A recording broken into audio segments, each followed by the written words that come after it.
Bonjour à tous. Alors aujourd'hui, on va s'intéresser à une histoire, mais une histoire vraiment incroyable, celle d'une transformation. Imaginez un peu. Comment est-ce qu'une montagne entière peut finir par s'effriter, voyager sur des centaines voire des milliers de kilomètres pour finalement renaître, se réincarner en une roche complètement nouvelle? La question de fond, elle est à la fois toute simple et assez vertigineuse, non? Comment on passe de quelque chose d'immense, une montagne, à quelque chose de minuscule, un grain de sable, pour ensuite refaire du solide avec? C'est ça le cycle incroyable qu'on va décortiquer ensemble, étape par étape. Ce grand périple, on peut le découper en 4 actes, 4 grandes étapes. D'abord, il y a la rupture, c'est l'érosion. Ensuite, le grand voyage en lui-même, qu'on appelle le transport. Puis, c'est l'arrivée à destination, la sédimentation.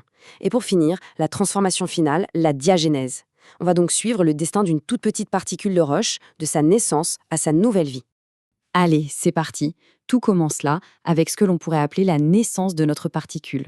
On a une roche, la roche mère, qui a l'air massive, indestructible, mais qui en réalité commence à se fissurer, à se briser, sous l'effet de forces assez colossales. C'est ça, la première étape, l'érosion. Et ce qui est super intéressant, c'est que cette casse peut se faire de 2 façons. D'un côté, on a l'érosion mécanique. Là, c'est vraiment une attaque physique, frontale. Imaginez la force de l'eau, du vent.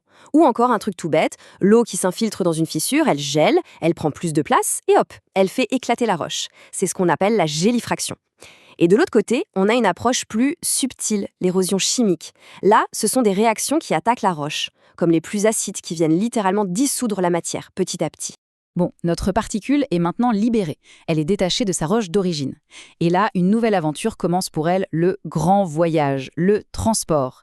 Elle se fait emporter, arrachée de là où elle est née, pour un périple qui peut être vraiment, vraiment long. Et qui sont les chauffeurs de taxi, si on peut dire? Eh bien, ce sont principalement 2 énormes forces de la nature. D'abord l'eau, évidemment. Dans les rivières, les fleuves, jusqu'aux océans, elle emporte tout sur son passage. Et puis il y a le vent, qui peut balayer ces petites particules sur des distances folles, surtout dans les déserts ou les grandes plaines.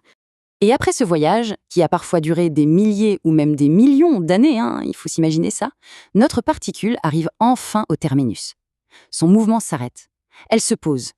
C'est là qu'on entre dans la troisième phase, la sédimentation. Mais attention, ce n'est pas aussi simple qu'un simple dépôt.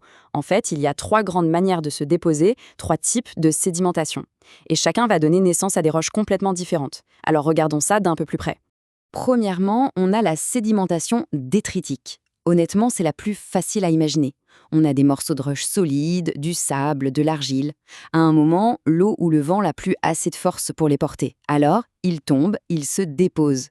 Et ce qui est génial, c'est que la nature fait le tri. Dans un lac, par exemple, les plus gros grains tombent au fond en premier. Le long d'un fleuve, les plus lourds se déposent au début du trajet et les plus fins vont beaucoup plus loin. Et c'est ce processus qui nous donne des roches bien connues comme le grès ou l'argilite.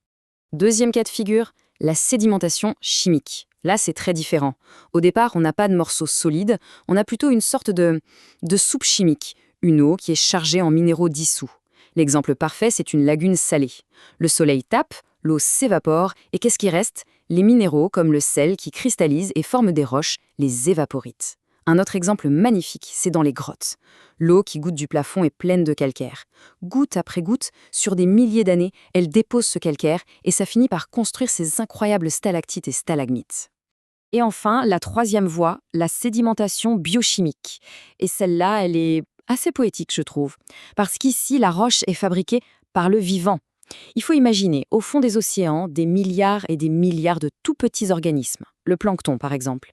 Quand ils meurent, leurs coquilles ou leurs squelettes tombent tout doucement vers le fond. C'est comme une pluie ininterrompue, une neige de restes organiques qui s'accumulent pendant des millions d'années. Et ça donne des couches immenses qui deviennent de la roche. Les falaises de craie d'Étretat, par exemple, c'est ça. Des milliards de vies passées.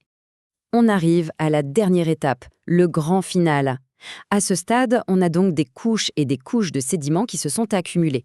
Qu'ils viennent de morceaux de roche, de réactions chimiques ou de restes d'organismes, peu importe.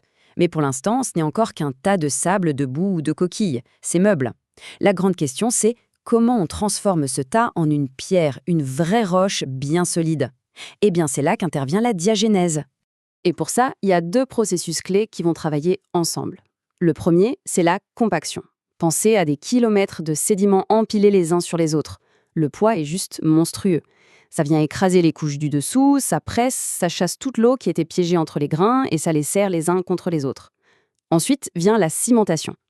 Dans les tout petits espaces qui restent, il y a de l'eau qui circule et cette eau contient des minéraux dissous. Ces minéraux vont finir par cristalliser et ils vont agir comme une sorte de colle, un ciment naturel qui va souder tous les grains ensemble pour de bon. Et voilà, le tour est joué. Notre particule, qui a commencé son voyage il y a peut-être des millions d'années, fait maintenant partie d'une roche sédimentaire toute neuve. Mais ce n'est jamais vraiment la fin de l'histoire, car un jour, peut-être, les mouvements de la Terre soulèveront cette nouvelle roche, elle deviendra à son tour une montagne, et le grand cycle de l'érosion recommencera. C'est une boucle sans fin, une histoire de destruction et de renaissance permanente. Et ça nous laisse avec une dernière idée assez fascinante.